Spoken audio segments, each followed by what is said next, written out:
आइए श्री शिव महापुराण की शिव नाम की महिमा के बारे में श्रवण करते हैं कथा। श्री ऋषि बोले, हे महाभाग श्री सूत जी, आपको नमस्कार है, प्रणाम है।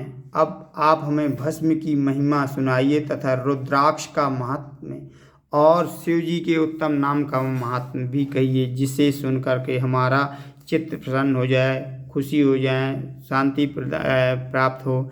श्री सूत जी बोले, हे ऋषियों, आप लोगों ने बड़ी उत्तम वार्ता पूछी है। आप धन्य हैं, पवित्र और कुल के भूषण हैं, क्योंकि लोक में जिन्हें श्री शिव जी ही परम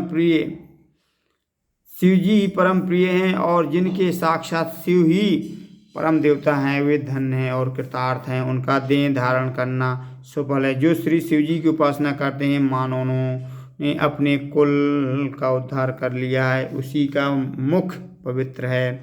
जो श्री शिव जी शिव कहता है, जो मुख से शिव शिव कहता है, वह सर्वदा शिव जी को नमस्कार करता रहता है। हे ऋषियों, शिव जी का नाम विभूति और रुद्राक्ष, ये तीनों महा पुण्य रूप से त्रिवेणी फल के समान कहे गए हैं, और जो इन तीनों को नित्य अपने शरीर में धारण किए रहता है, उसके दर्शन से पाप दूर हो जाते हैं। उनका दर्शन त्रिवेणी के समान है, इसमें कुछ भी अंतर नहीं है। तथा जो इस प्रकार नहीं जानता, वह निसंदेह पापी है। जिसके मस्तक में विभूत नहीं है और अंग में रुद्राक्ष नहीं है, तथा जिनके मुख में शिव जी की वाणी नहीं है, उसे अधम के समान त्याग देना चाहिए। श्री शिव जी का नाम गंगा, विभूत, यमुना तथा रुद्राक्ष पाप नाशनी सरस्वती है, और जिसके शरीर में तीनों ऐसे भक्त के दर्शन से त्रिवेणी के स्नान के समान फल प्राप्त हो जाता है। जगत के हितकारी श्री ब्रह्मा जी ने इसकी तुलना की तो ये तीनों समान सिद्ध हुए। अतएव पंडितों को सदा विभूत धारण करनी चाहिए। उसी दिन से ब्रह्मा आदि देवों ने इन तीनों को धारण किया, जिनके दर्शन से पाप नाश हो जाते हैं। हे विप्रो, सत्य असत्य के परे श्री महेश्वर के बिना इस ब्रह्मांड में क्या संपूर्ण था, जिससे इन तीनों का महत्व जान जा सके।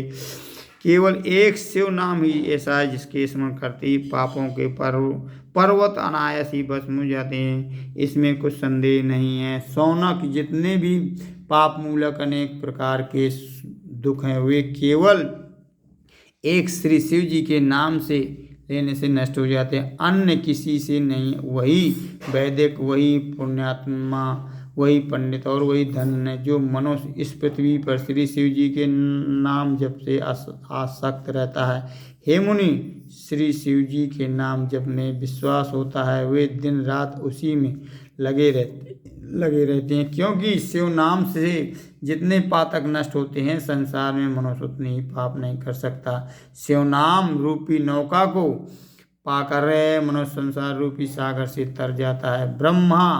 ब्रह्म इत्यादि अनंत पापों की रास शिव नाम के लेते ही शीघ्र नष्ट हो जाती है। जो पाप रूपी अग्नि से पीड़ित हुए उन्हें शिव नाम रूप अमृत का पान करना चाहिए, क्योंकि पाप रूपी दावाग्नि से तप्त हुए को उसके बिना शांति नहीं प्राप्त होती है। हे मुनीश्वर, जिसकी शिव नाम में अखंडित भक्ति है, उसकी मोक्ष दुर्लभ है, अन्य को नहीं, ऐसा मेरा विश्वास है।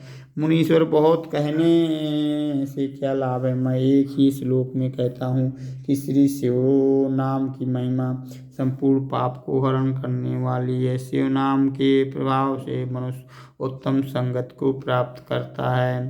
पूर्व काल में इंद्रधुम नाम का एक बड़ा पापी राजा था, जिसे शिव नाम के प्रभाव से उत्तम गति प्राप्त हुई थी। हे दुष्श्रेष्ठ, ये मैंने तुमसे श्री शिव नाम की महिमा का वर्णन किया।